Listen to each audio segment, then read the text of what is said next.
हर दिन हजारों लोग काम की तलाश में मुंबई आते हैं। दिन ब दिन मुंबई की इस बढ़ती आबादी के साथ साथ क्राइम भी यहाँ अपनी जड़ें फैला रहा है। मुंबई में हुए इन दो अपराधों ने सबकी नींद उड़ा दी थी। एक तरफ जहाँ एक यंग मॉडल का मर्डर हुआ था, क्या ये दोनों किसी गहरे षड्यंत्र के शिकार हुए थे? क्या ये दोनों केस एक दूसरे से कनेक्टेड थे या अलग थे? आखिर हुआ क्या था इन दोनों के साथ जो इनका अंजाम इतना भयानक हुआ? चलिए। सर, बिजनेसमैन किशन माथुर का बेटा है। सर, 3 दिन पहले उसकी मां ने स्कूल में कंप्लेंट भी की थी। विनीत 3 दिनों से स्कूल नहीं आया था। स्कूल वालों को लगा कि शायद मिसिंग कंप्लेंट फाइल की गई हो, लेकिन उन्होंने मिसिंग कंप्लेंट फाइल ही नहीं की। 3 दिन हुए मिसिंग कंप्लेंट फाइल नहीं की। पेरेंट्स को आइडेंटिफिकेशन के लिए बुलवाओ। ठीक है सर।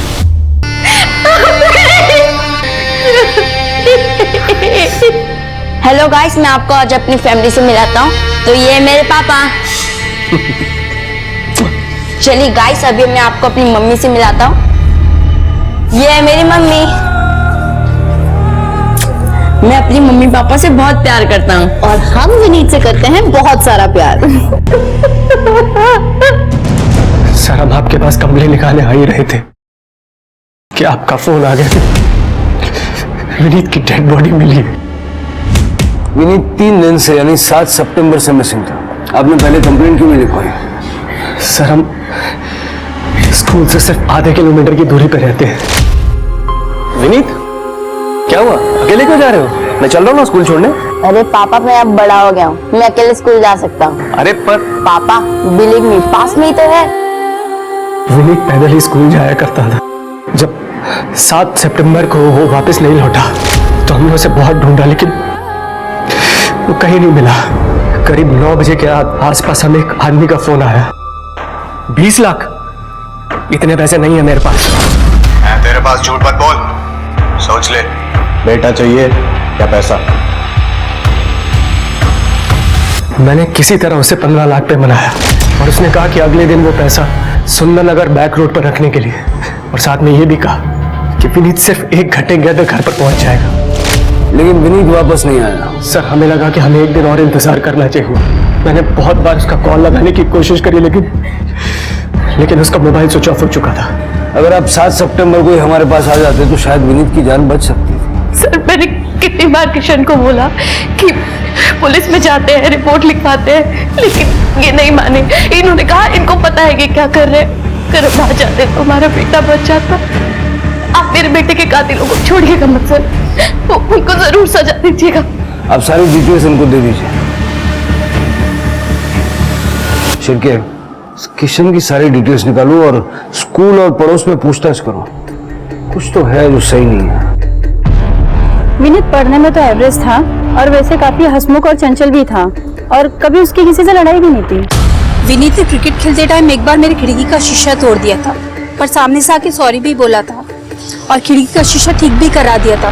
बहुत कम बच्चे ऐसे होते हैं। माथुर ने बहुत पैसा कमाया था, एटीट्यूड तो आ ही जाएगा ना, लेकिन आदमी बहुत अच्छा था। शीतल थोड़ा रिजर्व ही रहती थी, उससे तो मेरी केवल हाय हेलो ही होती थी। वो ज्यादा किसी से घुलती मिलती नहीं है। आइए सर, आइए मैम। मैम, घर पूरा फर्निश्ड है। सोफा है, डाइनिंग है, रेफ्रिजरेटर है, वॉशिंग मशीन भी है, एसी भी लगा हुआ है। आप देख लीजिए। और मैम, सोसाइटी भी बहुत अच्छी है। मैं इसी कॉलोनी में रहता हूँ। अगर आपको कभी भी जरूरत पड़े आप मुझे कॉल कर सकती हैं। जरूर। वैसे आप तो बड़े यंग लग रहे हैं। प्रॉपर्टी डीलिंग में कैसे? एक्चुअली घर मेरे मॉम के नाम पे है। अब मॉम गाँव गई है तो घर दिखाना मेरा काम है। अच्छा,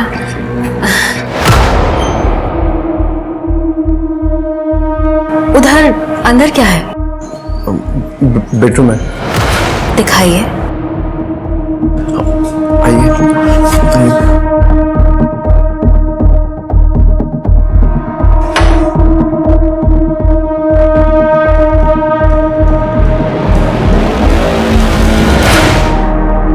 विनीत के क्लासमेट्स ने विनीत को आखिरी बार अपनी घर की तरफ जाते हुए देखा था। जैसे कि विनीत के फादर किशन ने हमें बताया था, विनीत स्कूल से घर पैदल आया जाया करता था। और सर, ये माथुर की इमेज भी काफी अच्छी है। कोई लड़ाई नहीं, कोई झगड़ा नहीं, किसी के साथ कोई दुश्मनी नहीं। इनफैक्ट मियाँ बीवी में भी काफी अच्छे रिश्ते हैं, पैसों को लेकर भी कोई प्रॉब्लम नहीं है। अच्छा खासा ट्रांसपोर्टेशन का बिजनेस है उनका। सर, ये उस नंबर की डिटेल्स है जिसे रैंसम कॉल आया था। ये नंबर किसी राधेश्याम गुप्ता का है और एड्रेस लक्ष्मी नगर का है।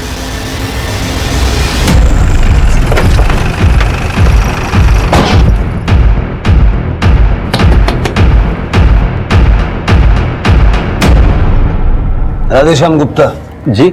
विनीत माथुर को क्यों मारा? कौन विनीत? मैंने किसी को नहीं मारा सर। जिस नंबर से उसे रैंसम के लिए कॉल आ रहे थे वो तुम्हारे आधार कार्ड से लिया गया।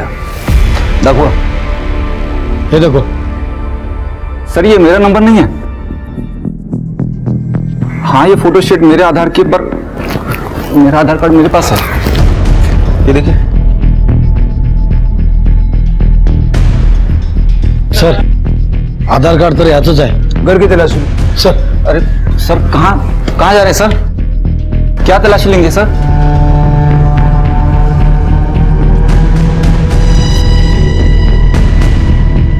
क्या करते क्या हो? घर में कौन कौन है? साहब, मैं अकेला रहता हूँ, आगे पीछे कोई नहीं है। एक प्राइवेट फाइनेंस कंपनी में काम करता था, जॉब बंद हो गई है सर। पिछले 2 महीने से काम की तलाश में हूँ। सर, कुछ नहीं मिला। शहर छोड़ के जाना मत। जी सर। शिरके, राधेश्याम की लोकेशन और सीडीआर निकलवा।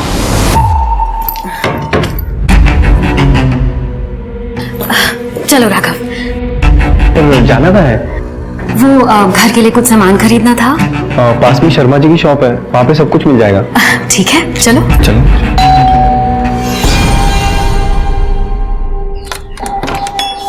नमस्ते। जी नमस्ते। क्या मैं अंदर आ सकता हूँ? आइए। मैं ओम कश्यप हूँ, सोसाइटी की मैनेजिंग कमेटी से। आप यहाँ सोसाइटी में नए हैं? जी, हम नए हैं। कौन कौन है आपके परिवार में? जी, मैं और मेरी पत्नी है। नमस्ते।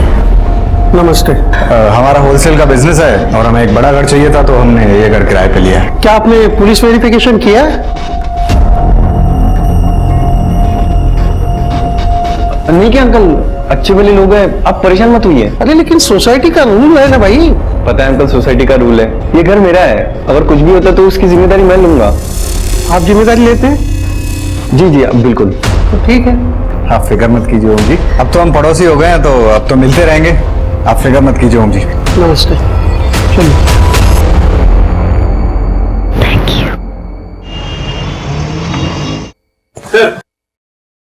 सर, विनीत की पीएम रिपोर्ट आ गई है। सर, रिपोर्ट के हिसाब से विनीत की मौत 7 सितंबर को रात में 9 से 11 के बीच में हुई है। यानी जिस दिन विनीत किडनैप हुआ उसी दिन उसे मार दिया गया। किडनैपर ने इरादा बनाया था कि विनीत को जिंदा वापस नहीं सौंपना है। हो सकता है सर। वैसे सर, ये भी हो सकता है कि विनीत ने वहां से भागने की कोशिश की हो, या फिर विनीत किडनैपर के साथ खुद गया हो। कोई ऐसा जो माथुर परिवार का जानने वाला हो। वैसे हम बाकी के एंगल भी चेक कर रहे हैं सर। सर, 7 सितंबर की दोपहर राधेश्याम की लोकेशन विनीत के स्कूल के आसपास की भी नहीं थी। उसकी लोकेशन के हिसाब से अगले 3 दिन तक वो अपने घर पे ही था। तृप्ति, ऐसा भी तो हो सकता है कि वो जानबूझ के अपना फोन घर पे छोड़ के गया हो।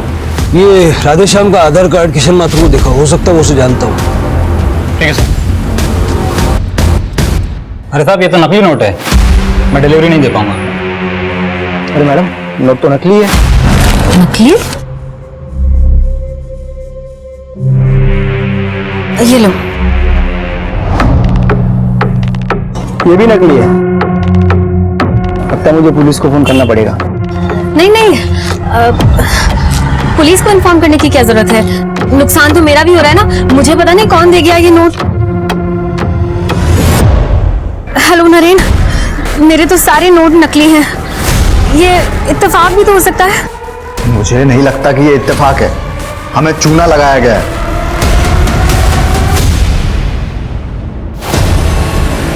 ये तो राधेश्याम है, मैं जानता हूँ इसे। क्या इसने मारा है हमारे बेटे विनीत को? देखिए, अभी कुछ कह नहीं सकते। आप कैसे जानते हैं इसे? सर, ये राधेश्याम मिताली और नरेन खन्ना के लिए काम करता था, उसकी प्राइवेट फाइनेंस कंपनी में। इन लोगों से मैं पिछले साल मिला था एक गोल्ड इन्वेस्टमेंट स्कीम के सिलसिले में। कैसी स्कीम? सर, इन्वेस्टर को हर महीने एक फिक्स डिपॉजिट देना पड़ता है, जिससे वो उसके लिए गोल्ड खरीदते हैं और 11 महीने के बाद में गोल्ड की कीमत के हिसाब से उसे उसके पैसे वापस दे दिए जाते हैं, जो कि जमा करी हुई राशि से बहुत ज्यादा होते हैं, क्योंकि गोल्ड का रेट बढ़ रहा है। सर, यही सोचकर मैंने भी पैसे इन्वेस्ट करे थे, लेकिन ये लोग मेरे पैसे बिना दिए गायब हो गए थे सर। अंधेरी में बहुत सारे लोगों ने उनके खिलाफ कंप्लेंट भी करी थी जहां पर इनका ऑफिस था। आपके पास कोई फोटो है इनकी? सर फोटो तो नहीं है, लेकिन मुझे इनके चेहरे याद हैं। स्केच बनवा सकते हैं? जी। शिरके, इनको और राधेश्याम को साथ में बिठा के इस खन्ना दंपत्ति का स्केच बनवाओ। तब तक मैं अंधेरी पुलिस स्टेशन होकर आता हूँ। पेमेंट का डिफॉल्ट करने के बाद खन्ना दंपत्ति पिछले 1 महीने से रफू चक्कर है। कोई लीड नहीं मिली पाटिल साहब? नहीं, उन्होंने बहुत ही शातिर तरीके से प्लानिंग की थी। हमने राखी कॉलोनी वाला घर भी चेक किया जो उन्होंने किराए पे लिया था, और पुलिस से पूछताछ भी की, लेकिन कुछ खास लीड हाथ नहीं लगी। Thank you. Thank you.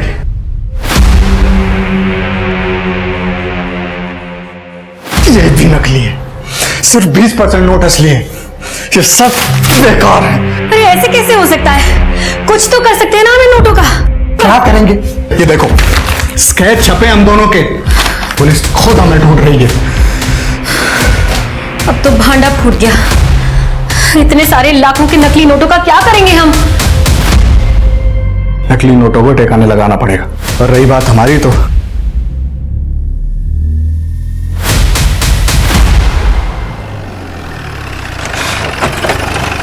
Sir, ढाके कॉलोनी का घर भी चेक कर लिया, लेकिन कुछ नहीं मिला। अगर खन्ना दंपत्ति 1 महीने से गायब है और किडनैपिंग में उनका हाथ है, तो उन्होंने अपना रहने का इंतजाम कहीं ना कहीं तो किया होगा ना। सर, या फिर ये भी हो सकता है कि विनीत को किसी और ने किडनैप किया। हम लोग ढूंढने की कोशिश कर रहे हैं सर, लेकिन अभी तक कोई ठोस सबूत हाथ नहीं लगा है। श्री एक काम करो, किशन माथुर के बैंक अकाउंट्स चेक करो। एक बात मुझे समझ नहीं आ रही, पैसे लेने के बाद भी जब किडनैपर ने विनीत को वापस नहीं दिया, उसके बाद भी किशन हमारे पास नहीं आया। ऐसा क्यों?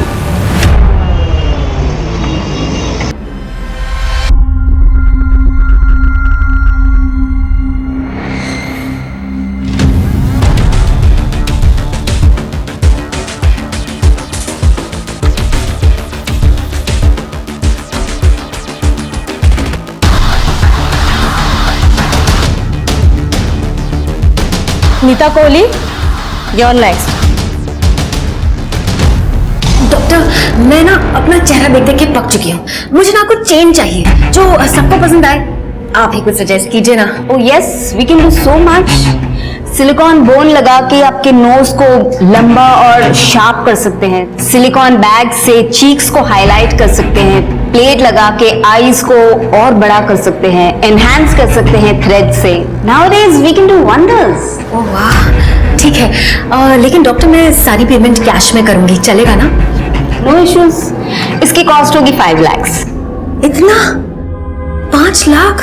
आप अपने फेस पे खर्च कर रही हैं, जिसे दुनिया देखेगी। वो अभी आपके पहले जो लड़की गई अनन्या कुल्हारी, उसे आप जानती होगी, सुपर मॉडल है। उसने मुझे 20 लाख पे किए हैं, वो भी कैश। अपने चेहरे के दम पे बहुत कुछ बेचती है वो। अच्छा, ठीक है। तो फिर मैं पैसे का इंतजाम करती हूँ। आपने 8 सितंबर को जब किडनैपर को पैसे दिए तो अपने बैंक से सिर्फ 5 लाख रुपए विड्रॉ किए थे। उस विड्रॉल से पहले न बाद में आपने कोई बड़ा विड्रॉल किया? तो बचे हुए 10 लाख आपने कैसे मैनेज किए? कैश थी क्या? सर कैश नहीं, फेक मनी। मैंने किडनैपर को 10 लाख के नकली नोट दिए थे। नकली पैसे? आपने हमारे बेटे विनीत को बचाने के लिए किडनैपर्स को नकली पैसे दिए और हमारे बेटे की जान जोखिम में डाल दी आपने। शीतल, मुझे लगा था जब तक उसे पता चलेगा हमारा विनीत वापस आ चुका होगा। सर, मैंने असली और नकली नोटों को बहुत अच्छे से मिक्स कर दिया था। आप भी देखेंगे ना, पहचान नहीं पाएंगे।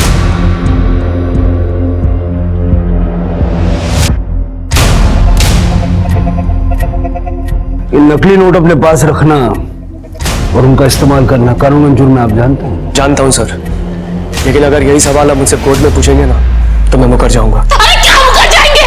इन नकली पैसों की वजह से किडनैपर्स ने हमारे विनीत की जान ले ली। पैसे देने से पहले विनीत की जान जा चुकी थी। कहा था आपको, पुलिस में चलते हैं, रिपोर्ट लिखवाते हैं, और आपकी वजह से हमारा विनीत नहीं है हमारे साथ। शांत हो जाइए। सर, इस माथुर ने अपने बच्चे की मिसिंग कंप्लेंट भी नहीं की, और इसकी हिम्मत तो देखिए, किडनैपर्स को नकली नोट दे दिए। मुझे लगता है इसे अपने बेटे की बिल्कुल फिक्र नहीं है। बात तुम्हारी सही है शिरका, इस माथुर की पूरी हिस्ट्री खोद के निकालो और इसका फोन ट्रैकिंग पे डालो। ठीक है साहब। उस माथुर की हिम्मत देखी, नकली नोट दिए हमें।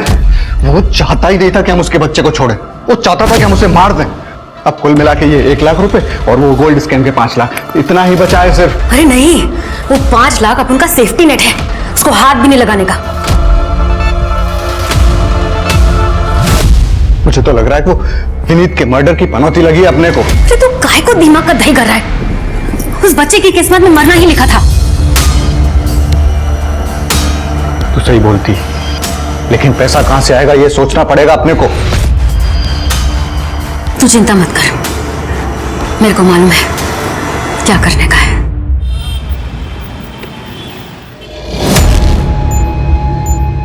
Excuse me, Ananya Kulhari. I am sorry, क्या मैं आपको जानती हूँ? वो मैंने आपको प्लास्टिक सर्जन के क्लिनिक में देखा था। आई एम सॉरी, मैं किसी प्लास्टिक सर्जन को नहीं जानती, सो एक्सक्यूज मी। देखिए, मैं जानती हूँ कि प्लास्टिक सर्जन के यहाँ जाने की बात कोई एक्सेप्ट नहीं करेगा, पर मुझे सच में आपकी हेल्प की जरूरत है। देखिए, आप अभी मुझसे दूर हो जाइए, अदरवाइज मैं पुलिस को कॉल करके यहाँ पे बुलाऊंगी। एक्चुअली अनन्या जी, मैं आपको परेशान करने के लिए यहाँ नहीं आई हूँ। मैंने आपके जैसे परफेक्ट लड़की आज तक कभी देखी ही नहीं। आपके पीछे तो बहुत सारे लड़के होंगे, पर मुझे सिर्फ अपने हस्बैंड का प्यार चाहिए। आजकल मेरे हस्बैंड को मुझसे बहुत चिढ़ होने लगी है। डॉक्टर्स के पास जाऊं तो ये करा लो वो करा लो कह के लंबा चौड़ा बिल बना देंगे। इसलिए मैंने सोचा कि मैं आपसे सलाह ले लूं। प्लीज आप मेरी हेल्प करिए ताकि मेरे हस्बैंड मुझे तलाक ना देकर मुझसे प्यार करने लगे। Please help me, please. देखिए, मेरे से जितना बनेगा मैं करूँगी। आप प्लीज मेरा नंबर लीजिए। Thank you. 78 डोंट वरी, मैं आपकी पूरी हेल्प करूंगी, लेकिन प्लीज आप ये कॉस्मेटिक सर्जन वाली बात किसी को मत बताइएगा। नहीं बताऊंगी। Thank you. Thank you.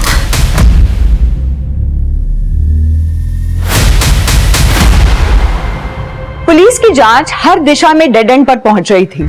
Police को माथुर, राधेश्याम, यहाँ तक कि खन्ना दंपति जो कि गायब थे, उनके खिलाफ अब तक कुछ भी नहीं मिला था। मिताली खन्ना ने अपनी दुख भरी कहानी सुनाकर अनन्या से दोस्ती की शुरुआत की और देखते ही देखते कुछ ही दिनों में दोनों बहुत अच्छी दोस्त बन गई थी। अनन्या ने मिताली को अपने घर में भी इनवाइट किया था, जहाँ दोनों घंटों बात किया करती थी, अपना टाइम स्पेंड करती थी। धीरे धीरे मिताली ने अनन्या के आसपास अपना जाल बुनना शुरू कर दिया था, जिसकी भनक अनन्या को नहीं थी। अब खुश? खुश? तुम्हें पता है मिताली, एक बार मैंने एक बिकनी शूट किया था, जिसकी वजह से मेरे मम्मी पापा दोनों ने मुझसे रिश्ता तोड़ दिया और मुझे घर से बेदखल कर दिया। वो तो थैंक गॉड मेरी दादी ने अपनी डेथ से पहले मेरे लिए ट्रस्ट फंड बनाया था। बस उसी की वजह से कैसे भी गुजारा कर लेती हूँ। लोगों को लगता है कि अनन्या कितनी खुश है, मॉडल है, फैशनेबल क्लोथ्स पहनती है, हाई फाई लाइफ है, पर किसी को ये नहीं पता कि मैं कितनी अकेली हूँ। Mitali, thank you for being my friend. हम दोस्त हैं। Thank you so much.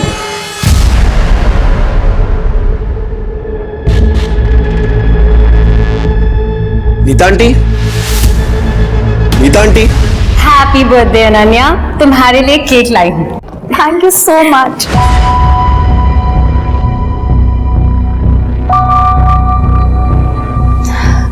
पता है मिताली, मैंने आज तक अपना बर्थडे अपने किसी दोस्त के साथ सेलिब्रेट नहीं किया। अरे मैं हूं ना तुम्हारी दोस्त, चलो केक काटते हैं।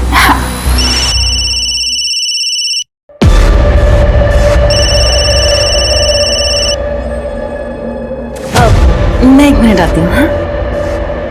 अरे हेलो राघव, मैं तुमसे थोड़ी देर में बात करूँ, थोड़ा सा बिजी थी। आंटी सुरेंद्र अंकल, आंटी उनका खून हो गया, घर में पूरा खून ही खून है। मुझे कुछ समझ में नहीं आ रहा मैं क्या करूं। आंटी मुझे पुलिस को बुलाना पड़ेगा। आप ठीक है, तुम्हें जो ठीक लगे तुम वो करो। आंटी आप प्लीज प्लीज जल्दी आ जाइए, मुझे कुछ समझ में नहीं आ रहा यहाँ पे क्या हुआ है। नहीं, मैं नहीं आ सकती, और तुम दोबारा मुझे इस नंबर पे फोन मत करना, मैं तुम्हें कॉल बैक करूंगी। आंटी लेकिन hello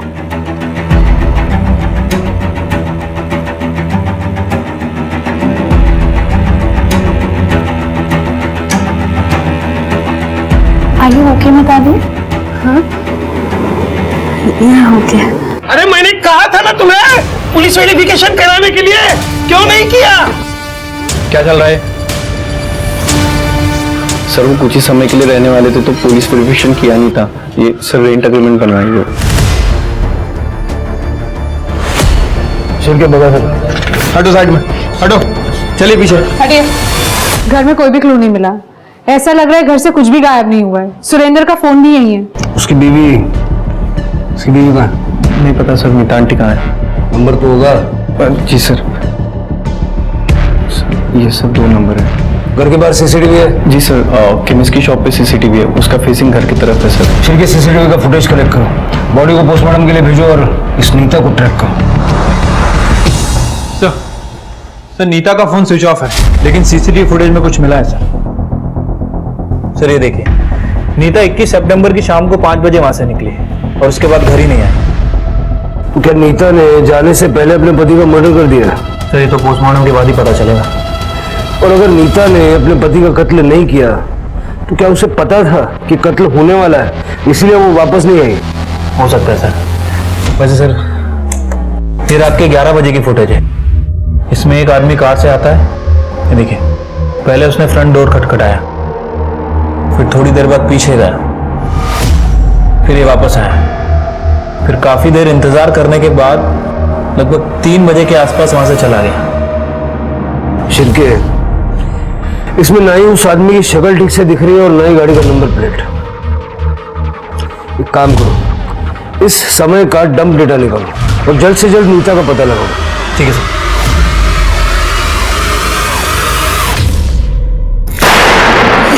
Happy birthday to you. Happy birthday dear Ananya.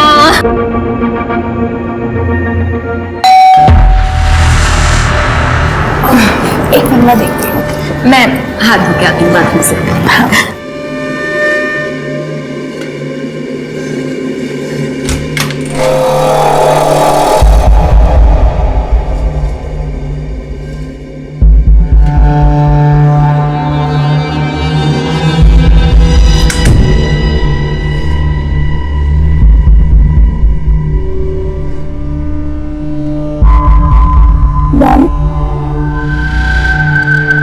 तुम्हें याद था?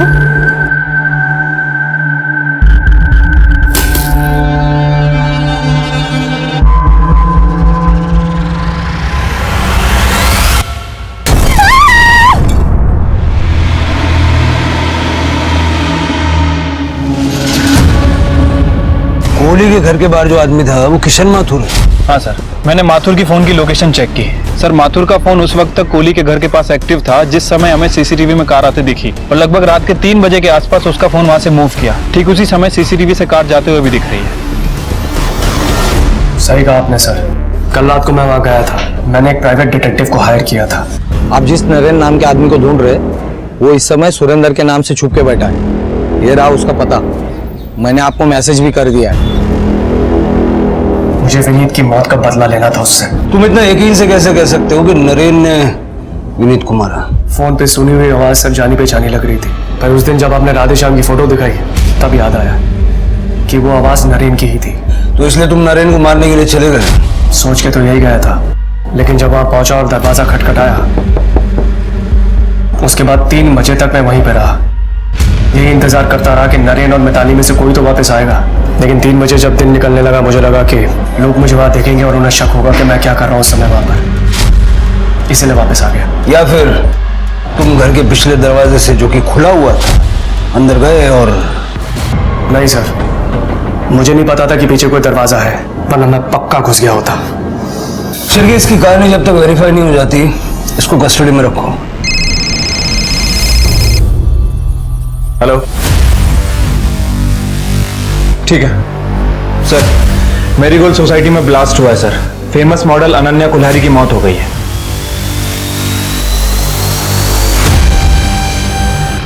पीछे हटिए आप लोग, पीछे हटिए, पीछे हटिए, पीछे हटिए। चलो पीछे। सर ये लो इंटेंसिटी IED बॉम्ब था, लेकिन जो भी ये पार्सल खोलता उसे मारने के लिए काफी था। अंदर जा सकते हैं? जी सर। Thank you. अरे स्मिता, पूरा घर चेक करो। सर मुक्ति,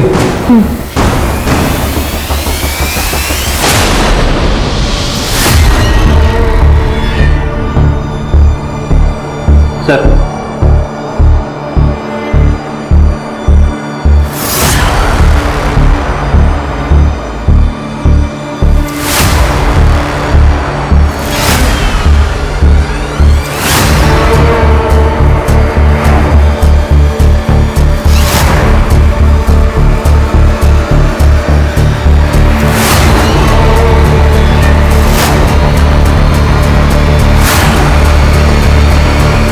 सर, बॉडी के साथ कोई सेक्सुअल असॉल्ट नहीं हुआ है और सर बॉम्ब बॉडी के बेहद करीब ब्लास्ट हुआ है। सर इनका कहना है कि इन लोगों ने आवाज सुनी और बदबू आई तो ये लोग यहाँ पे आए। अपने जन्मदिन पर मौत का आना कितना बेकार इत्तेफाक है। तो किसी ने बर्थडे गिफ्ट के तौर पे अनन्या को बॉम्ब भेजा। सर तिजोरी पूरी खाली है। इसका मतलब शिरके ऐसा भी हो सकता है कि जब बॉम्ब ब्लास्ट हुआ उस वक्त ये दरवाजा खुला रह गया हो और बाद में किसी ने इस मौके का फायदा उठाया और घर से चोरी की। सारा सीसीटीवी फुटेज कलेक्ट करवाओ। सर नरेन की पोस्टमार्टम रिपोर्ट आ गई है। सर रिपोर्ट के हिसाब से उसकी मौत 21 तारीख को रात में 9 बजे से 10 बजे के बीच हुई। मिताली शाम को 5 बजे घर से निकली और माथुर रात को 11 बजे घर के आसपास आया। फिर मर्डर किया किसने? सर वैसे मैंने मिताली के कॉल डिटेल्स चेक किए हैं। सर एक इंटरेस्टिंग बात पता चली है। ये मिताली पिछले 2 हफ्ते से राघव के टच में थे। ये लोग लगातार एक दूसरे से बात किया करते थे, लेट नाइट चैटिंग भी किया करते थे सर। और राघव ने हमें फोन करने से पहले मिताली को फोन किया था और तब से इस मिताली का फोन स्विच ऑफ है। मुझे लगा ही था राघव हमसे कुछ ना कुछ तो छुपा रहा है। सर मैरीगोल्ड सोसाइटी की सीसीटीवी फुटेज।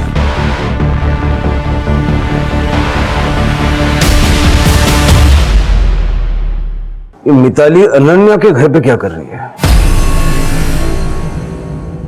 वो गई खाली हाथ थी अंदर, लेकिन बाहर निकलते वक्त उसके हाथ में बैग है, वो भी भरा हुआ।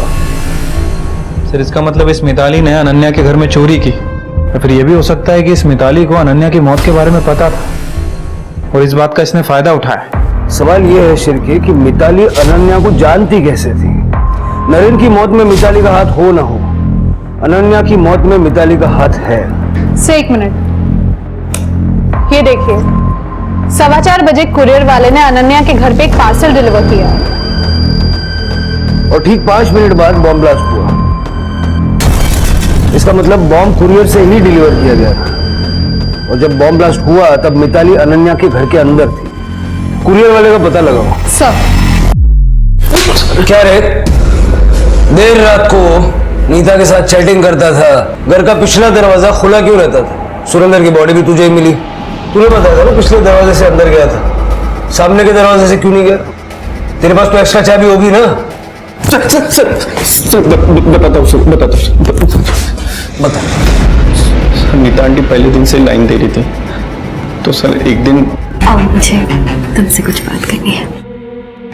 वो आज तुमने मैनेजिंग कमेटी से पुलिस वेरिफिकेशन से बचा लिया, उसके लिए थैंक यू। कोई बड़ी बात नहीं आंटी, आपको और भी कोई हेल्प लगे तो आप बता दीजिएगा। हाँ, वो मुझे तुम्हें थैंक यू कहना है। आओ ना।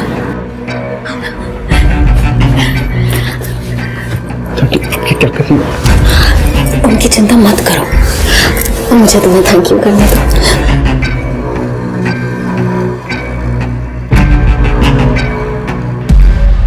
फिर सर उसके बाद 2-3 बार सही होते रहा है सर। तो मैं नीता आंटी के सारे काम करता था। सारे काम कौन से काम? सर यही बिल देना, ग्रोसरी लाके देना सर, क्योंकि सर एक्चुअली उनको सोसाइटी वालों के सामने ज्यादा आना नहीं था। सोसाइटी वालों के सामने इसलिए नहीं आना चाहते थे क्योंकि दोनों वांटेड थे।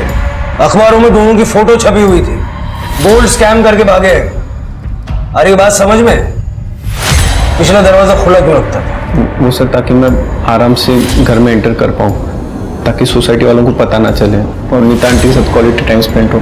कहीं ऐसा तो नहीं कि 21 तारीख को तूने सुरेंद्र का मर्डर किया और 22 को मिताली को फोन करके ऐसा कुछ बताया तो उसके फोन ही स्विच ऑफ हो गया। नहीं सर, मैंने अंकल को नहीं मारा सर, मैं सच बता रहा हूँ सर। 22 को तो मैं नीता आंटी से मिलने गया था सर।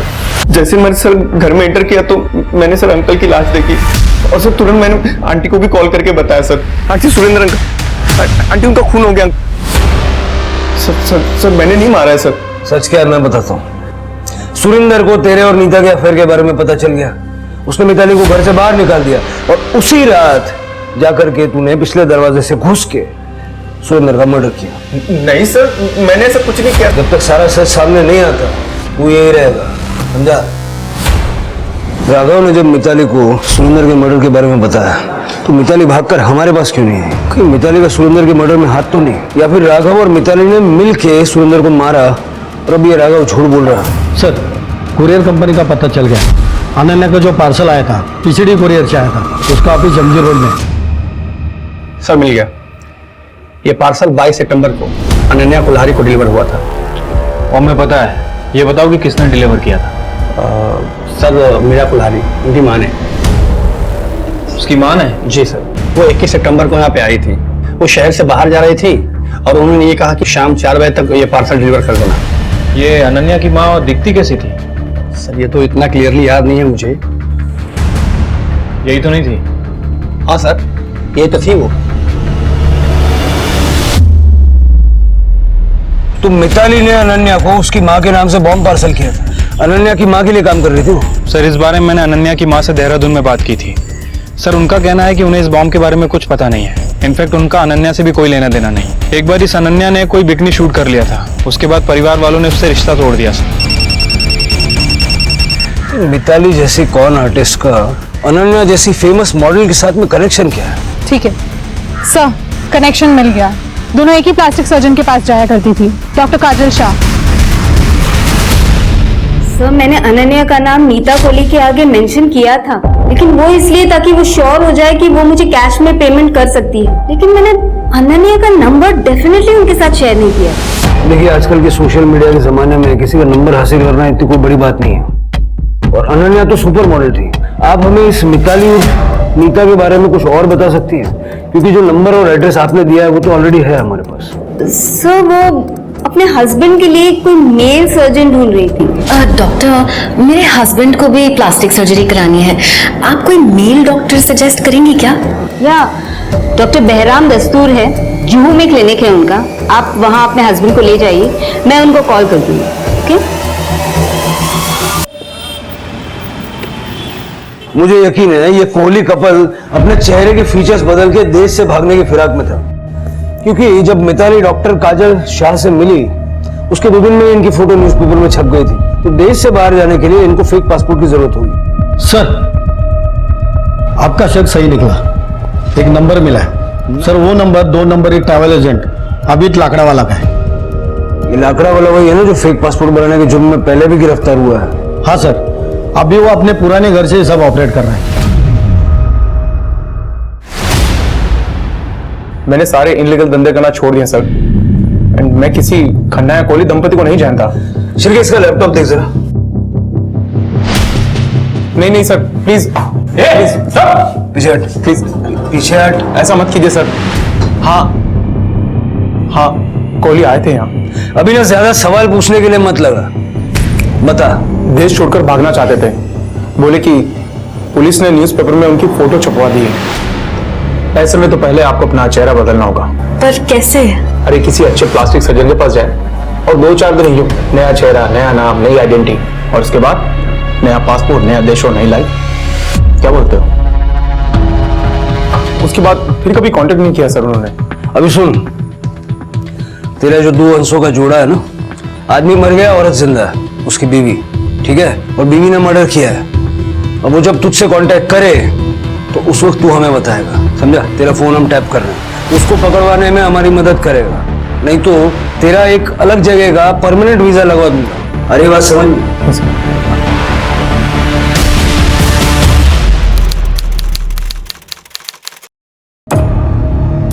आबिद भाई, नीता कोहली। जी मैम। आप बस मेरा अकेले का पासपोर्ट बनाना शुरू करिए। मैं आधे घंटे में पैसे लेकर आ रही हूँ। आधे घंटे में? और उस नए चेहरे का क्या हुआ? आपको 2-3 दिन में नई फोटोज मिल जाएंगी। ठीक है मैम, मैं करता हूँ। चल।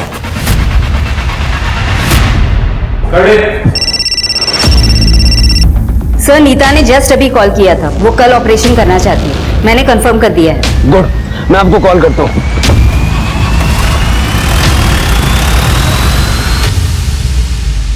और कितने साइन करने पड़ेंगे आबिद भाई? रोज तोड़ने के लिए कुछ रूल्स होता है मैम, करना पड़ता है। क्या लिखिए सर?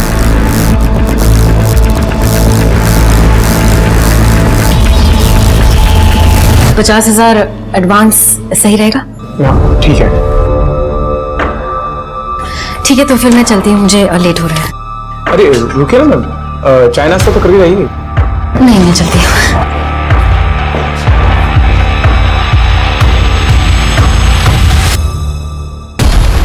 बहुत सी बातें करनी है आपके साथ, मिसेस मिताली खन्ना उर्फ नीता कोहली। सर, नरेन और मैं शादी के बाद अलग अलग शहरों में छोटे छोटे बिजनेस किया करते थे। हम अमीर बनना चाहते थे ताकि पैसे के लिए कभी सोचना ना पड़े, लेकिन हर बिजनेस फेल ही हुआ। फिर लोगों को चीट करना शुरू कर दिया क्योंकि उसमें ज्यादा पैसा है। मुंबई के गोल्ड स्कैम का क्या? सर, 3 से 4 लोगों का पैसा वापस नहीं दिया, उसमें 15-20 लाख का फायदा हुआ। हम कनाडा जाना चाहते थे जिसके लिए 15 लाख रुपयों की जरूरत थी। पुलिस से बचने के चक्कर में काफी सारे पैसे खर्च हो जाते थे और हमारे पास सिर्फ 5 लाख ही बचे थे। तो इसलिए तुमने विनीत को किडनैप किया? हमें पता था कि किशन माथुर के पास काफी पैसे हैं, इसलिए विनीत को स्कूल के रास्ते से ठाके कॉलोनी के बाद हमने एक सुनसान जगह पे घर लिया, वहीं पे विनीत को रखा था सर, और राधे श्याम के नाम पे सिम लिया और उससे कॉल किया। तो इसलिए तुमने विनीत को मार दिया? नहीं सर, हम उसे मारना नहीं चाहते थे और इस बारे में नरेन से मेरी काफ़ी बहस भी हुई थी, लेकिन सवाल यह था कि या तो हम उसे मार दें या खुद पकड़े जाएं। बॉडी को एक सुनसान जगह पे फेंक दिया। लेकिन तुम लोग ये भूल गए कि उसकी जेब में उसका आईडी कार्ड था। सर, हम प्रोफेशनल किलर्स तो है नहीं। फिर रैंसम का पैसा लेके राघव के घर में शिफ्ट हो गए, जहाँ तुमने राघव के साथ भी अफेयर किया। अफेयर नहीं सर, राघव ने हमारी काफ़ी मदद की थी, सोसाइटी वालों से लड़ा भी, इसलिए उसे खुश तो करना था ही ना, जैसे राधे श्याम को खुश किया। उसको शक हो रहा था सर हम पर। मैडम, चिट फंड के पैसे की एंट्री तो करनी पड़ेगी ना, नहीं तो फिर आगे के लिए परेशानी होगी। पता कैसे चलेगा किसने कितना पैसा दिया? तुम बहुत अच्छा काम कर रहे हो राधे श्याम। मैडम, लेकिन एंट्री? तुम्हें एंट्री यहाँ पे चाहिए या यहाँ?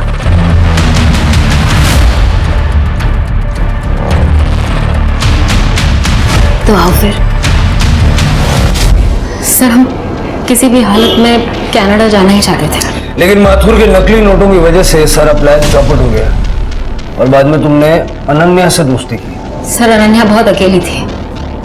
मैंने सही बटन दबाया और उसने सब कुछ बोल दिया मुझे पता था वो कैश कहाँ रखती थी, इसलिए मैंने उसकी माँ के नाम से बॉम्ब का पार्सल मंगवाया ताकि जब डोरबेल बजे तो मैं बाथरूम के बहाने चली जाऊं।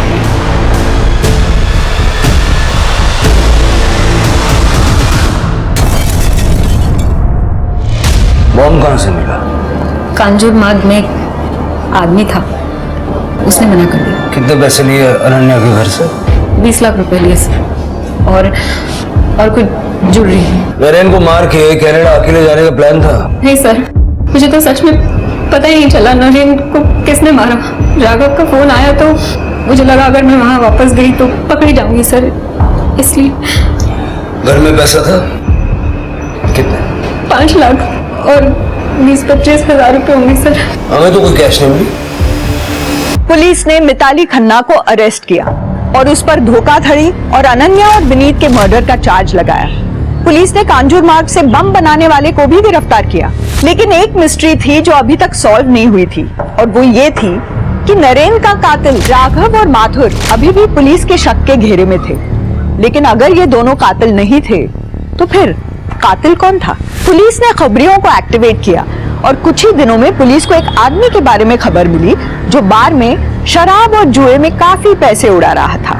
नमस्कार, मैं रेणुका शाहने क्राइम पेट्रोल सतर्क में आप सबका स्वागत करती हूँ। कोई भी बच्चा पैदा होते ही अच्छे और बुरे की परिभाषा में नहीं बट जाता है। बच्चा बच्चा होता है। उसकी परवरिश, उसके आसपास का माहौल इस बात का निर्धारण करता है कि आगे चलकर कोई बच्चा अच्छा नागरिक बनेगा या बुरा। दुनिया भर की स्टडीज से ये बात सामने भी आई कि ज्यादातर हार्डकोर अपराधियों के अपराध की तरफ मुड़ने के पीछे कोई न कोई कारण जरूर होता है। हमारी सामाजिक और सभ्य दुनिया अपराधियों के बारे में तो बात करती है, मगर कोई अपराधी आखिर अपराधी बना क्यों, उन कारणों के बारे में बात नहीं करती। उल्टा होता ये है कि अपने से जरा भी अलग सामाजिक और आर्थिक परिवेश के लोगों को पैदाइशी अपराधी मानकर खारिज कर दिया जाता है। और जैसा कि मानव मन होता है जटिल, वो इस सामाजिक दुराभाव और निष्कासन से निपटने के अपने तरीके ढूंढता है, ऐसे तरीके जो उसकी अपनी समझ से भी बाहर होते हैं। और जब ऐसा होता है, नतीजा बेहद खौफनाक होता है।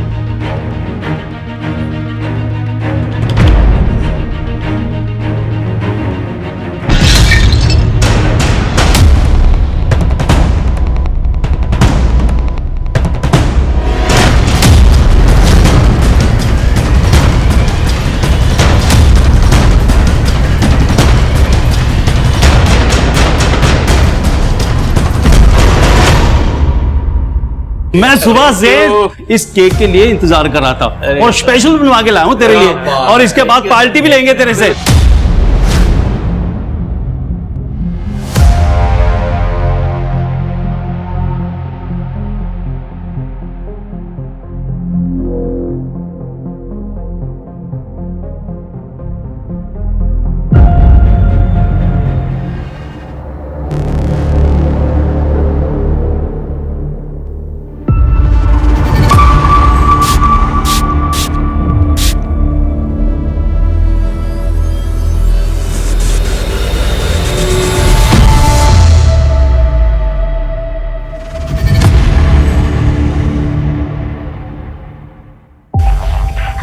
बहुत बहुत मुबारकबाद मुझे सबने।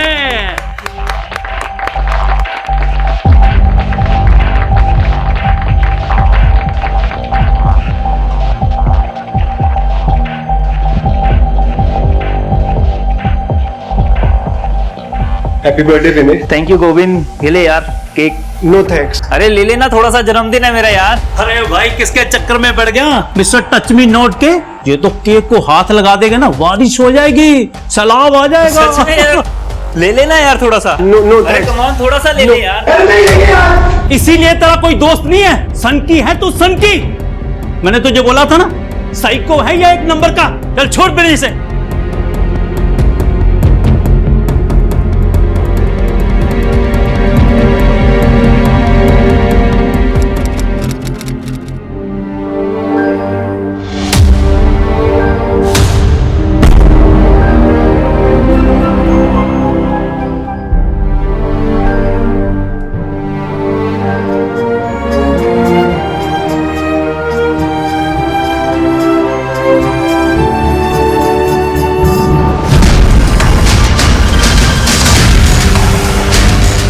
कितनी बार तेरे को मना किया है ये सब ना करने के लिए। पापा, वो मुझे बर्थडे पार्टी में जाना था। रुक, मैं मनाता हूँ तेरी बर्थडे पार्टी। है पापा नहीं, मम्मी नहीं। जाना है, पार्टी तो देनी पड़ेगी भाई। हाँ यार, पार्टी तो देनी पड़ेगी। अच्छा सुनो मैं क्या कह रहा हूँ, मेरी और मोहित की अलग अलग बर्थडे पार्टी करने से अच्छा है एक ग्रैंड बर्थडे पार्टी करते हैं। मोहित के टेरेस पे करते हैं। हाँ आ जाओ, कोई प्रॉब्लम नहीं है। अरे प्रॉब्लम तो है यार, ग्रैंड पार्टी होगी और दारू नहीं होगी। अरे यार किसने कहा दारू नहीं होगी? 18th बर्थडे है मेरा, 9 बजे टाइम पे पहुंच जाना। इतनी दारू पिलाऊंगा ना कि लुढ़कते हुए जाओगे तुम सब घर पे, ठीक है? चल 9 बजे मिलते हैं। चलिए फिर मिलते हैं 9 बजे। हाँ आ जाना।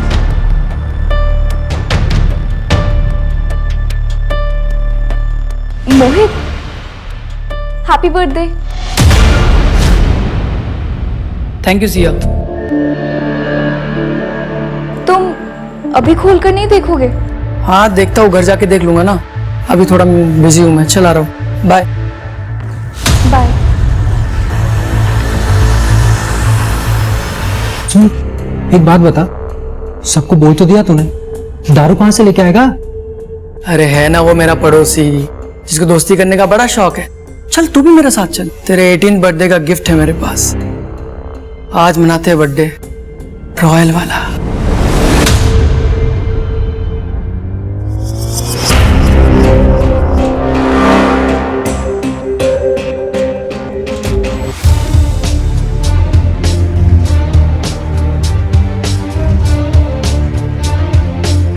रहने दो ना भाई, बाद में कर लेंगे साफ। नहीं बस हो गया। ये लो।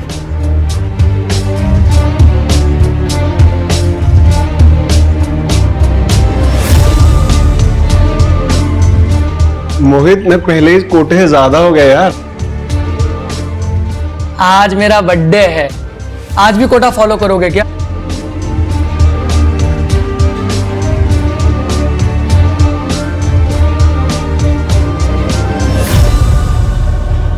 टाइम हो गया। मोहित अरे यू श्योर ये करना ही है? करना ही तो आए बे, तुझे क्या कहा था?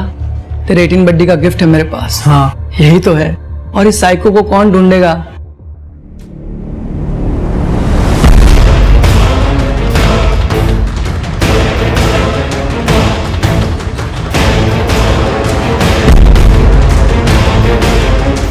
सांसें चल रही है इसकी अभी भी।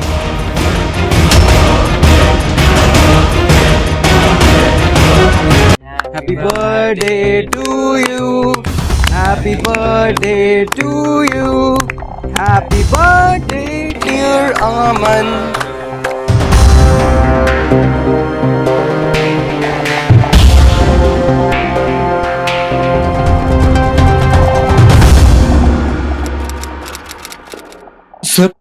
सर आप मेरे साथ चलिए सर, वहां पे कोई गड़बड़ है सर।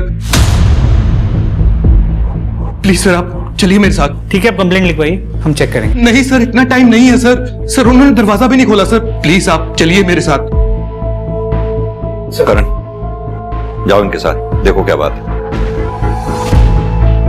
चलिए। Thank you sir.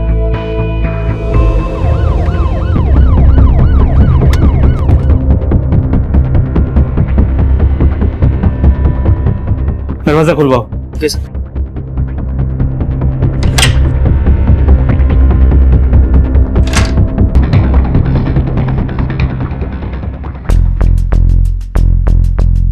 माँ, माँ, माँ।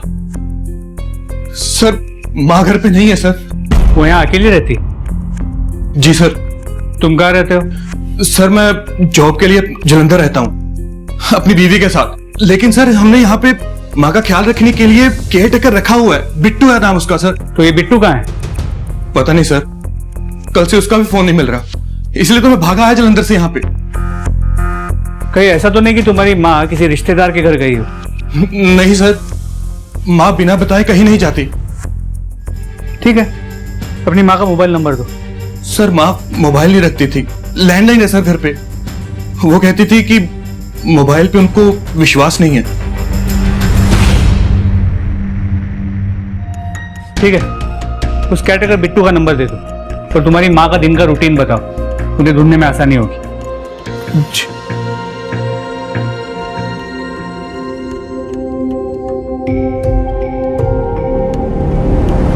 सर आशालता आंटी को 3 दिन पहले देखा था मैंने बुधवार को घर से बाहर जाते हुए, और उनके हाथ में एक झोला भी था, शायद सब्जी लेने जा रही थी वो।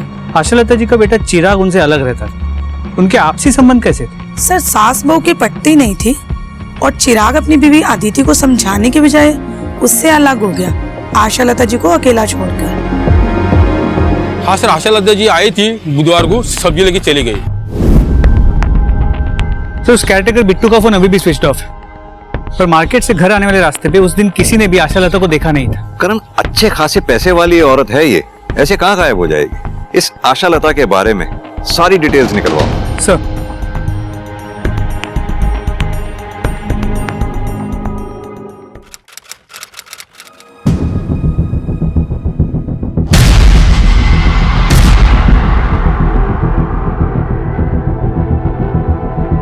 आरव, क्या हुआ? ठीक से बैठ, पापा आते ही होंगे।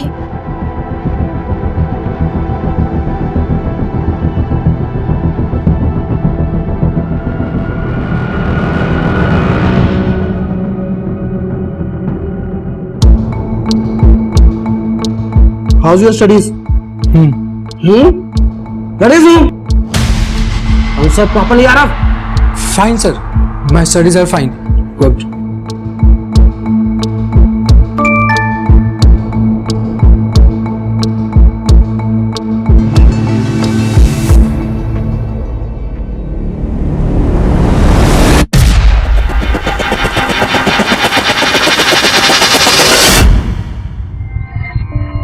यार मुझसे नहीं होगा ये सब। ए कैसे नहीं होगा? करेगा तो सब होगा। तुझे पता है ना, हम ऐसे आधे में काम नहीं छोड़ सकते। हमें अपना काम पूरा करना है। कौन? विकी? विकी क्यों? क्योंकि वो तुझ पे लाइन मारता है और ऐसों के साथ ऐसा ही होना चाहिए और हमारी प्रैक्टिस भी हो जाएगी।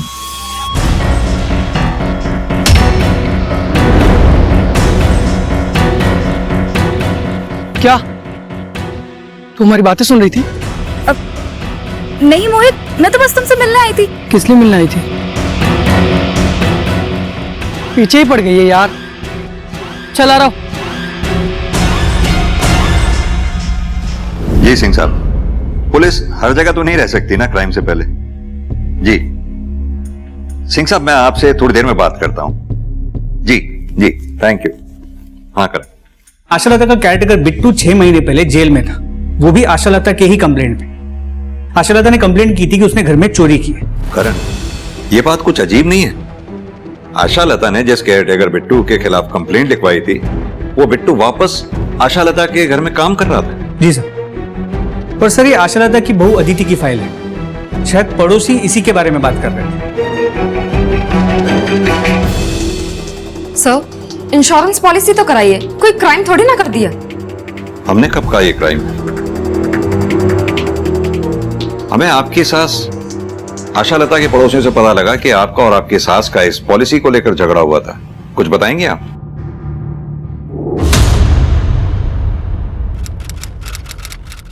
सिर्फ पेपर्स पर नाम है आपका माँ जी। ये पॉलिसी मैंने अपने भाई सूरज से आपके बेटे चिराग और अपने बच्चे के फ्यूचर के लिए करवाई थी। तो फिर उनका नाम करवाती ना, मेरा नाम क्यों करवाया कि मैं जल्दी मर जाऊं और पैसा तुम लोगों को मिल जाए? माँ जी, किसी पर तो विश्वास कीजिए। आप अपने बेटे की बात कर रही हैं। मुझे उस पर पूरा भरोसा है, तुझ पे और तेरे भाई सूरज पे एक पैसे का भरोसा नहीं है। तू मेरे बेटे को मुझसे दूर ले जा सकती है तो मुझे मरवा भी सकती है। सर, मैं तो भला ही सोच रही थी, इसीलिए अपने भाई सूरज से पॉलिसी करवाई थी। मिस्टर चिराग, आप जरा मुझे ये बिट्टू का चक्कर समझाएंगे? सर एक्चुअली मेरी माँ का नेचर थोड़ा डिफिकल्ट है, हर कोई उसके साथ एडजस्ट नहीं कर पाता। इसीलिए तो सर हमने बिट्टू को वापस काम पे रखा था कि बिट्टू माँ के नेचर के बारे में भी जानता है और यहाँ पहले काम भी कर चुका है। लेकिन हाँ सर, चोरी के बाद हमने बिट्टू की अच्छी तरह से जांच पड़ताल की थी, सब ठीक था सर। चलो कर।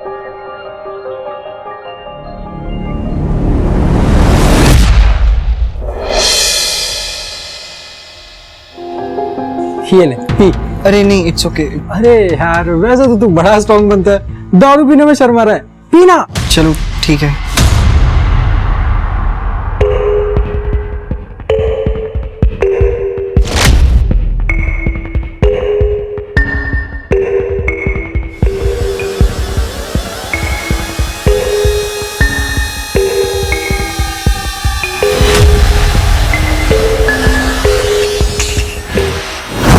गया? हाँ। चल लेटा। ये तुझसे प्यार करता था ना? हाँ। तू काट। मैं? हाँ। जब पुलिस टीम एक लापता बूढ़ी औरत आशा लता की तलाश कर रही थी, ठीक उसी समय दिमाग को झकझोर देने वाला एक क्राइम और हो रहा था। ऐसा क्राइम जिसे देखकर कोई भी सुन्न पड़ जाए। मगर जो दो लड़के उस क्राइम को कर रहे थे, मोहित और आरव, उनके लिए ये क्राइम एक खेल की तरह था। इन दोनों युवाओं को इस जघन्य अपराध को करने के लिए प्रेरणा कहाँ से मिल रही थी और ये आखिर उनके लिए एक खेल की तरह क्यों था? आशा लता के केस में उलझी पुलिस कब तक इन लड़कों के अपराधों के बारे में अनजान रहने वाली थी? ये देरी अभी कितनी और हत्याओं का सबब बनने वाली थी?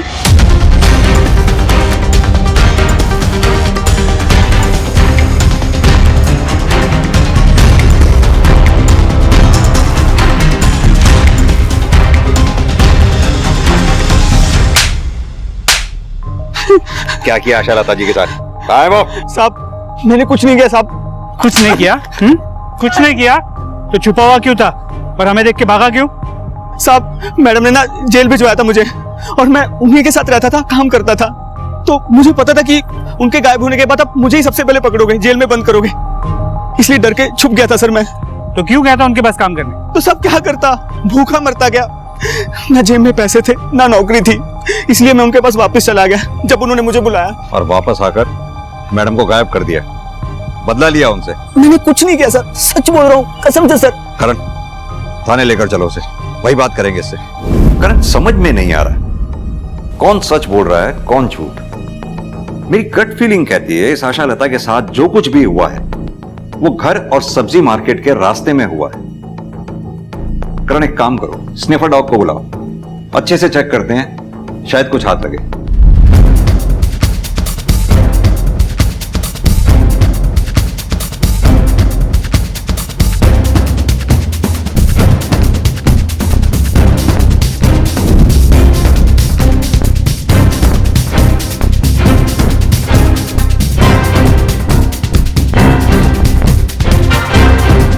सर लगता है इधर कुछ है। करण खुदाई करवाओ। सर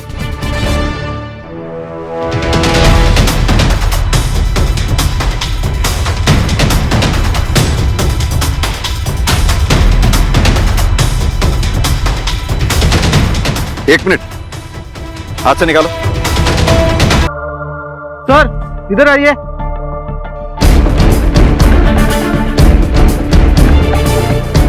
सर यहाँ पे कुछ है।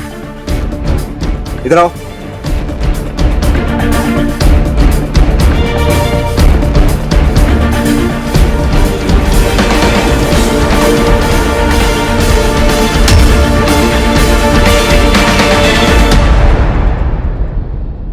हाथ से निकाल, हाथ से, दोनों हाथ से।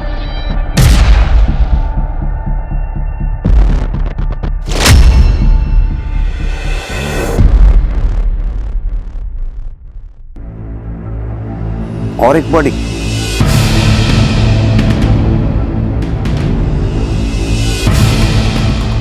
सर इधर आइए।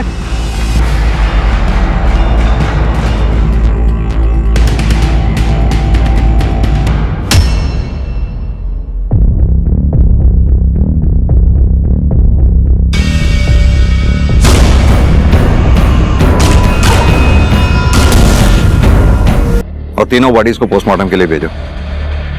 और हाँ, चिराग को बुला लो आशा लता जी को आइडेंटिफाई करने के। जी सर।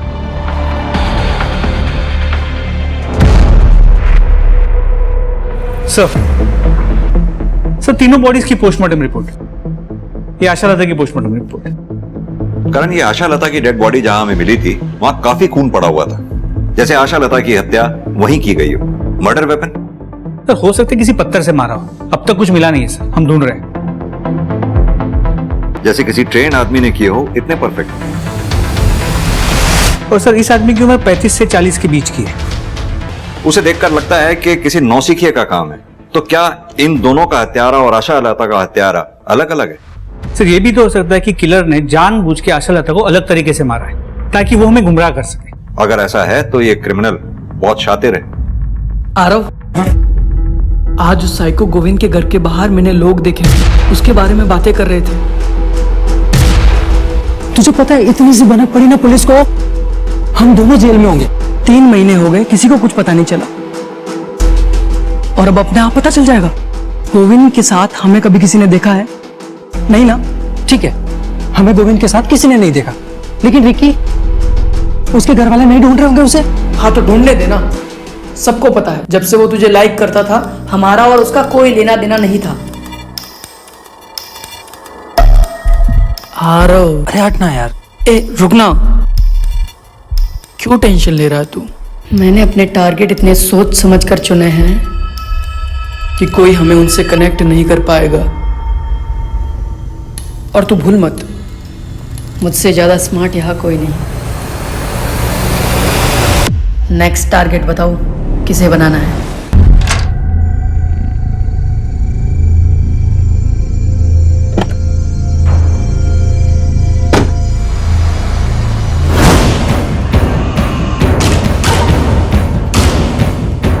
ये रहा अपना टारगेट।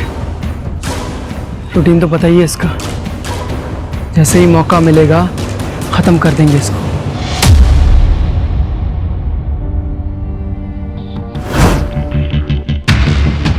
नहीं सर, मैं नहीं जानता इन दोनों को, पर सर किसने किया ये? किसने मारा मेरी मां को? सर आपने किलर को अब तक क्यों नहीं पकड़ा?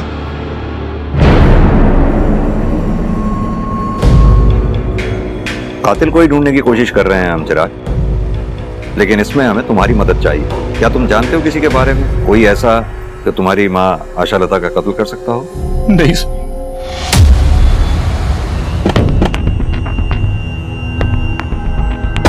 करण, मुझे तो ये फैमिली ही बड़ी अजीब लग रही है। ये चिराग, उसे अपनी माँ के मरने का उतना दुख नहीं है जितना इंटरेस्ट उसको उसके किलर के बारे में जानने का है। वो कॉल रिकॉर्ड्स और सेल लोकेशन की रिपोर्ट मंगवाई थी, उसका क्या हुआ? सर वो मल्टीपल केसेस होने की वजह से थोड़ा डिले हो रहा है। सर, जिस लड़के की डेड बॉडी की फोटो हमने सर्कुलेट करवाई थी, उसे देखकर इनका कहना है कि ये उसके माता पिता हैं। सर प्लीज, मैंने अपने बेटे को देखना है, मुझे मेरे बेटे के पास ले चलिए सर। करण, आइए। इन दोनों में से किसी को जानते हैं आप लोग?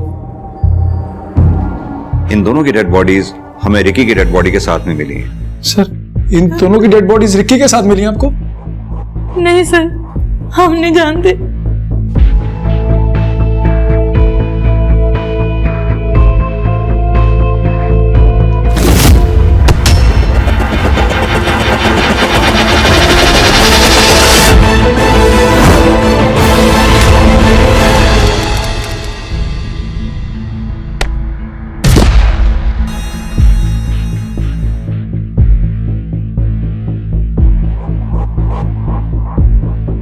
अरे वादी, तेरी टांगे तो कानून के हाथों से भी लंबी है, जिसे देखो उसे गिरा देती है। थोड़ा कंट्रोल कर यार। वाह, क्या जोक मारा है। अब मैं मारूं?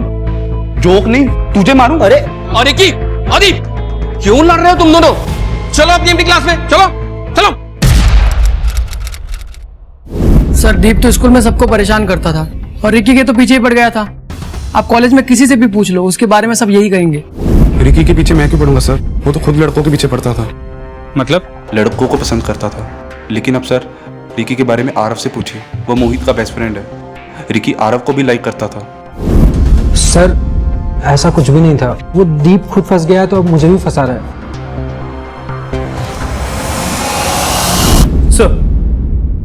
सर रिकी के घर, कॉलेज, मोहल्ले सभी जगह पूछताछ की, लेकिन कुछ भी ऐसा नहीं मिला जो रिकी को आशा लता जी या वो दूसरा डेड बॉडी उसके साथ कनेक्ट कर पाए। करण, इन दोनों लड़कों की डिटेल पोस्टमार्टम रिपोर्ट के मुताबिक दोनों के सिस्टम में अल्कोहल पाया गया, वो भी काफी अमाउंट में। और यही नहीं, इन दोनों का मर्डर किसी सर्जिकल इंस्ट्रूमेंट से हुआ है जो कि साइंस लैब या किसी केमिस्ट शॉप पे मिलता है। और आशा लता जी? जबकि आशा लता की पोस्टमार्टम रिपोर्ट में ऐसा कुछ नहीं है, लेकिन उससे जुड़े लोगों की सेल लोकेशंस एक आदमी की तरफ इशारा करेगी। जिस दिन तुम्हारी मां गायब हुई, फ्राइडे को, तुम त्रिलोक चौक में ही थे। क्या कर रहे थे वहां पर? सर, मैं कहा सर, मैं नहीं था सर। अच्छा, तो फिर ये कौन है जो तुम्हारी मां के घर के पास वाले एटीएम से पैसे निकाल? सर, ये मैं ही हूं, लेकिन सर मैं अपने एटीएम से पैसे निकाल रहा था, किसी और की थोड़ी ना। देख भाई चिराग, इतना तो तय है कि फ्राइडे को तुम त्रिलोक चौक में ही थे। अब शराफत से बता दो कि वहां कर क्या रहे थे, बोलो। माँ आप अपनी सारी प्रॉपर्टी ऐसे कैसे चैरिटी में दान कर सकती हो? हाँ, मुझे जिंदा रहना है। तेरी बीवी इंश्योरेंस का पैसा लेने के लिए मुझे समय से पहले मरवा देगी। माँ वो इंश्योरेंस आपके होने वाले पोते के लिए है। नौकरी नहीं है मेरे पास, नौकरी चली गई है मेरी, पैसे नहीं है मेरे पास उसे पालने के लिए। जब घर की लक्ष्मी कुलक्ष्मी हो जाती है ना, तब ऐसा ही होता है। ना तू अदिति से शादी करता और ना मुझसे दूर गया होता तो आज ये सब तेरे साथ ना हो रहा होता। अब मेरे साथ लड़ना बंद कर। मेरी प्रॉपर्टी, मैं जो मर्जी करूं, तुझे इससे क्या लेना देना? हाँ?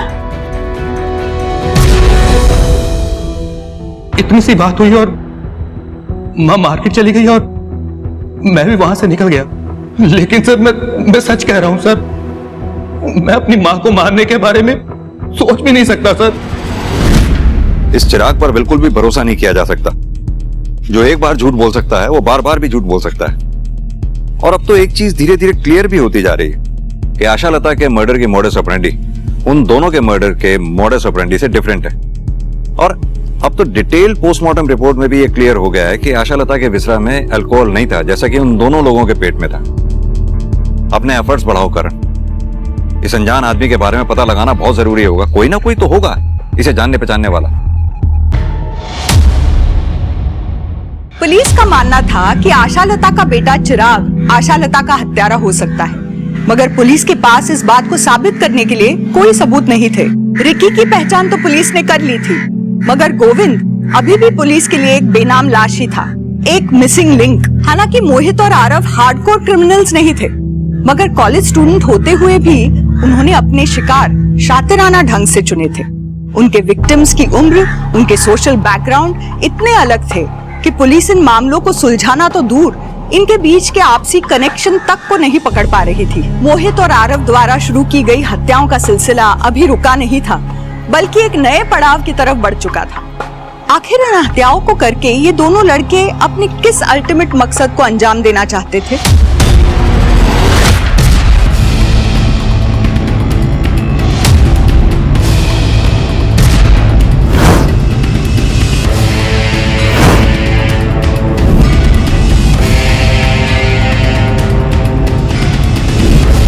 ये साइको अपना गोविंद ही है ना, देख। अरे हाँ, ये तो वही है सर। गोविंद मालिक नाम है इसका, और ये तो हमारे साथ ही काम करता था। आपके ऑफिस का कोई भी एम्प्लॉय पिछले 3 महीने से ऑफिस नहीं आ रहा है और आपके ऑफिस में से किसी ने भी ये जानने की कोशिश नहीं की कि क्यों नहीं आ रहा है वो? सर इसकी किसी के साथ दोस्ती ही नहीं थी जो कोई इसके बारे में सोचता। इसका एड्रेस पता होगा आप लोगों को? जी सर, एड्रेस है इसका house number 21 Shastri Nagar. Sir इस गोविंद के घर का एड्रेस शहर के बिल्कुल दूसरे हिस्से में। फिर वो आशा लता के घर के एरिया त्रिलोक चौक में क्या कर रहा था? करण, एक काम करते हैं, घर पर चलकर देखते हैं, शायद कोई ना कोई क्लू हाथ लगे। और ये काम हमें जल्द से जल्द करना होगा, क्योंकि आई एम श्योर कातिल हाथ पर हाथ रखकर नहीं बैठा होगा, जरूर अपना नेक्स्ट स्टेप प्लान कर रहा होगा। ये पिछले एक्सपेरिमेंट से थोड़ा अलग नहीं हो गया? अलग ही तो करना था, जिससे और ज्यादा मजा आए, पुलिस भी कंफ्यूज हो जाए।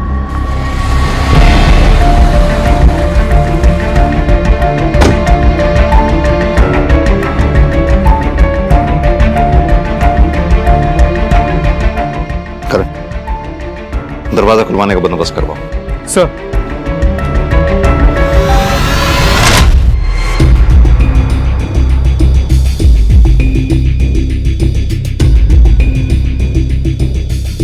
करण, मैं इतने बार पड़ोसियों से बात करता हूं, कुछ अगर मिले तो मुझे बताना।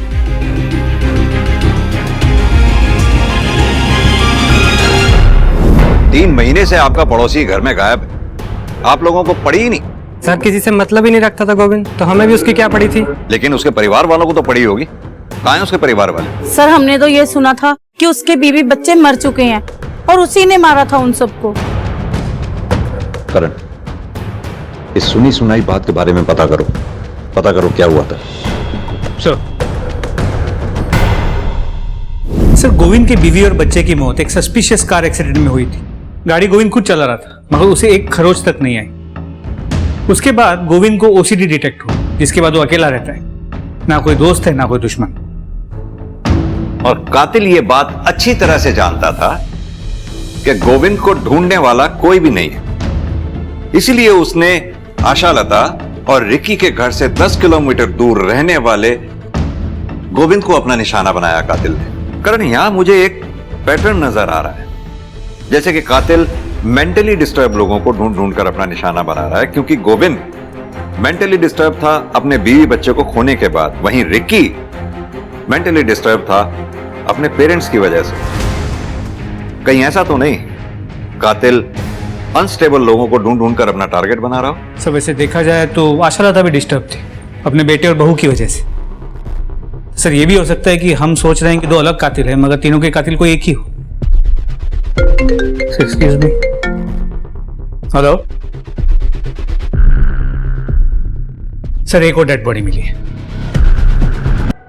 लगता है जैसे किसी भारी चीज से वार किया गया। सर जैसे आशालता को मारा गया था, लेकिन सर इस बार बॉडी को छुपाया नहीं गया। सर या फिर ये हो सकता है कि जल्दबाजी में वो अपना काम पूरी तरह से कर नहीं पाया हो। करण, अगर ये हमारा ही सीरियल किलर है तो जरूर इस आदमी में रिकी, गोविंद और आशालता से मिलती जुलती कोई बात रही होगी, तभी कातिल ने इसे अपना शिकार बनाया। लेकिन बिना इसकी पहचान के कैसे पता लगा पाएंगे? सर इधर आइए। हटो।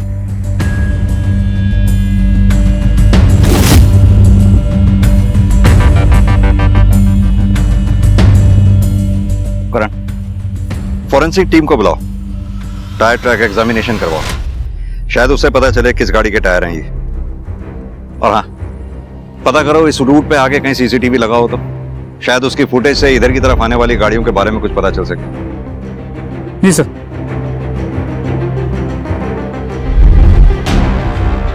यार आरव, देखा तूने जो कच कच करके दिया ना उसको, खोपड़ी का फाउंटेन बन गया उसके। क्या खून निकल रहा था यार, मजा आ गया। मजा आया ना तुझे? आ गया ना मजा? अभी बस करते हैं ना यार, बहुत हो गया, मुझसे नहीं होता अभी। यार तू फिर शुरू हो गया। एक ही बात कितनी बार समझानी पड़ेगी तुझे?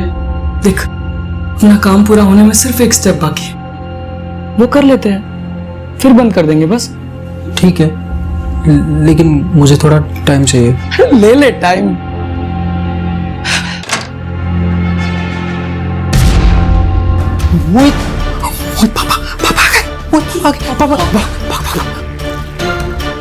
अरे इधर कहाँ जा रहा है? उधर से भागना, जल्दी जल्दी खोल मोहित, जल्दी खोल।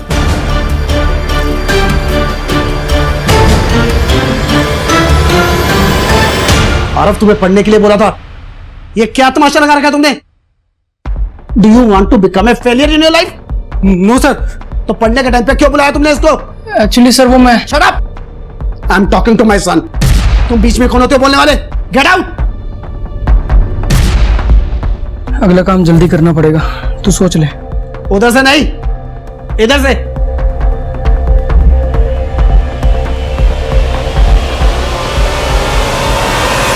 सर ये प्रोबेबली उसी कार का नंबर है जिसके टायर मार्क्स हमें डेड बॉडी के पास से मिले थे। गाड़ी किसी महान सिंह नाम के आदमी के पास रजिस्टर्ड। सर उसका एड्रेस रामबाग। रामबाग तो जहां से हमें डेड बॉडी मिली थी वहां से 15 किलोमीटर दूर है ना, यानी कि सिमिलर पैटर्न। करण, इस एड्रेस पर चलकर देखते हैं आखिर ये महान सिंह है कौन, विक्टिम या किलर। आओ। ये मेरे पापा है सर, इन्हें किसने मार डाला सर? मानव, वही पता करने हम यहां आए। अब तुम ही हमारी मदद कर सकते हो ये बता के कि कौन कर सकता है तुम्हारे पापा के साथ ऐसे। मुझे नहीं पता सर, मुझे तो यकीन ही नहीं हो रहा कि पापा मर चुके हैं। और कौन रहता है तुम्हारे अलावा इस घर में? सर मेरी माँ की डेथ मेरे बचपन में ही हो गई थी। एक छोटा भाई है सर, मगर उसे कोई फर्क नहीं पड़ता कि हम जिंदा हैं या मर गए। अगर उसे पता चला कि पापा मर चुके हैं तो वो खुशी ही होगा सर। वो खुश क्यों होगा?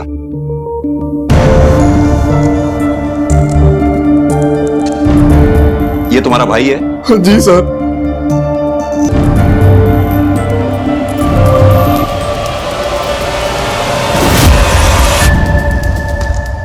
ये महान सिंह का बेटा मोहित और रिकी एक ही कॉलेज में पढ़ते हैं, यानी कि महान सिंह और रिकी के मर्डर में कोई तो कनेक्शन जरूर है। अब या तो मोहित इसका खुद जिम्मेदार है या फिर कॉलेज का कोई लड़का इन सबका जिम्मेदार। सर मैंने इस मोहित से बात तो की थी, थोड़ा अजीब था। करण, बिना किसी सबूत के हम इसे इंटेरोगेट कर ही नहीं सकते।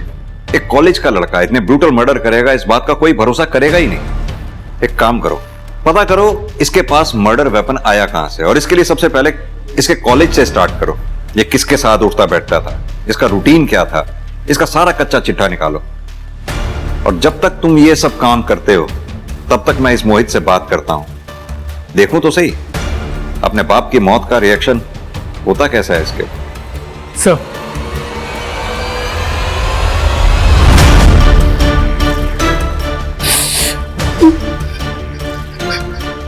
मोहित, तुम्हारे भाई मानव ने हमें बताया कि तुम्हारी अपने पापा से बनती नहीं थी, क्या ये बात सही है? सर वो पापा थे मेरे, कोई दोस्त नहीं थे जो हर बात पर बने। और वैसे भी हर बाप बेटे में थोड़ी बहुत अनबन होती है सर, हमारे बीच भी। क्या आपके कॉलेज के किसी लैब में से कोई इक्विपमेंट मिसिंग है? जी सर, एक स्कैल्पेल और एक सर्जिकल नाइफ, बट मैंने सोचा खो गए होंगे। क्या मोहित की एक्सेस थी इन इक्विपमेंट्स तक? सर एक्सेस तो हर बच्चे की होती है जो लैब में जाता है, बाकी मोहित के बारे में आपको ज्यादा सिया बता सकती है, मोहित की लैब पार्टनर। देखो सिया, मोहित के बारे में सब कुछ जानना हमारे लिए बहुत इंपॉर्टेंट है। अगर तुम हमसे कुछ भी छुपाओगी तो तुम मोहित का हेल्प करोगी और उसका रिजल्ट तुम्हारे लिए अच्छा नहीं होगा। तो बताओ। सर मोहित को लैब इक्विपमेंट्स का बहुत शौक था, बहुत फैसिनेशन था। मुझे लगा था वो साइंस का अच्छा स्टूडेंट है, शायद इसलिए इन सब चीजों का शौक रखता है। मगर फिर क्या? सर मैंने मोहित को रिकी के बारे में बोलते हुए सुना था। कौन रिकी? रिकी क्यों? क्योंकि वो तुझ पे लाइन मारता है और ऐसों के साथ ऐसा ही होना चाहिए, और हमारी प्रैक्टिस भी हो जाएगी। तुमने ये बात मोहित के मुंह से सुनी थी और ये सब पता होते हुए भी तुमने हमें आके ये बात बताई नहीं? सर मुझे नहीं लगा था मोहित ये सब कुछ करेगा। और दूसरी बात सर, मैं मोहित को बहुत पसंद करती हूँ। मैं बहुत कंफ्यूज हो गई थी और इसीलिए तुम। और कुछ पता है तुम्हें? सर मैंने मोहित का पीछा किया था उसके अड्डे तक। कौन सा अड्डा?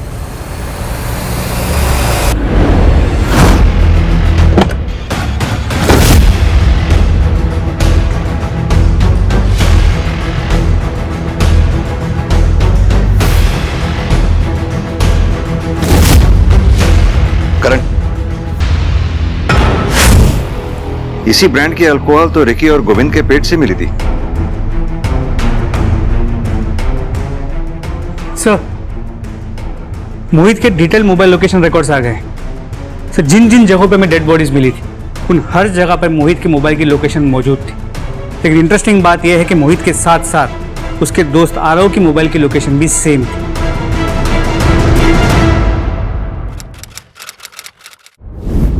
दोनों का खेल अब खत्म हुआ।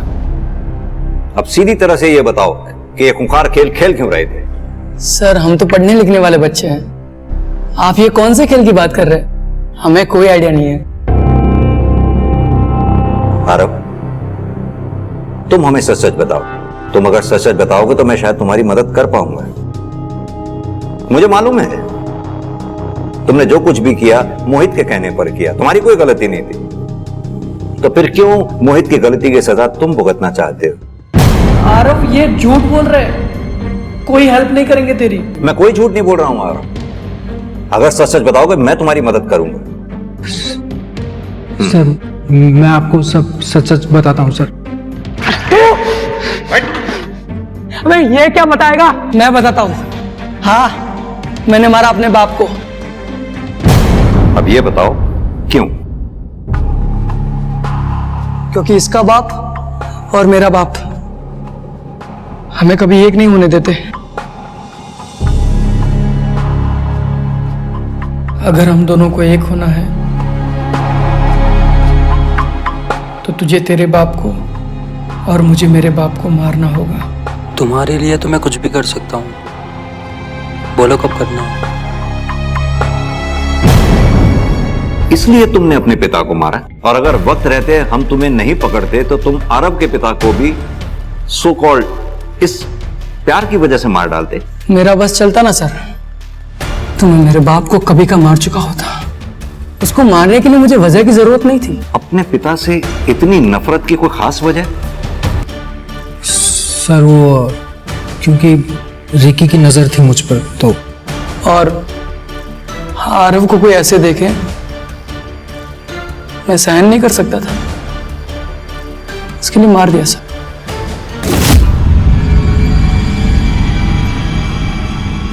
सर हमने किसी औरत को नहीं मारा, जितनों को भी मारा सब बता दिया आपको। तो तुमने आशा लता जी को नहीं मारा? बोला ना सर, नहीं मारा। हम आर्ट ऑफ किलिंग में इतने परफेक्ट हो गए थे, फिर क्यों मारते इस औरत को बेकार में। सुविधा संपन्न बचपन भी दर्दनाक हो सकता है अगर उसे समझा ना जाए। ऐसा बचपन सबसे हिंसक अपराधियों को जन्म देता है, जैसा मोहित और आरव के मामले में हुआ। आशा लता के केस में इतने संदिग्ध थे, उसका बेटा चिराग, बहू अदिति, अदिति का भाई अमन, आशा लता का केयरटेकर बिट्टू या एनजीओ की हेड मेघा, सभी पुलिस के रडार में थे, मगर इनमें से सबूत किसी के खिलाफ नहीं था। आशा लता का मामला अब शायद पुलिस की फाइलों में अनसुलझा ही रह जाए, मगर ये आशा लता का केस ही था जिसने पुलिस को मोहित और आरव के एक्सपेरिमेंटल मर्डर्स को सुलझाने में मदद की थी। बचपन में जब मोहित और आरव को शायद सबसे अधिक समर्थन और समझे जाने की जरूरत थी, तब उन्हें यातना और पीड़ा दी गई थी, वो भी उनके अपनों के ही द्वारा। और इस यातना का बदला उन्होंने वैसी ही यातनाएं दूसरों को देकर लिया।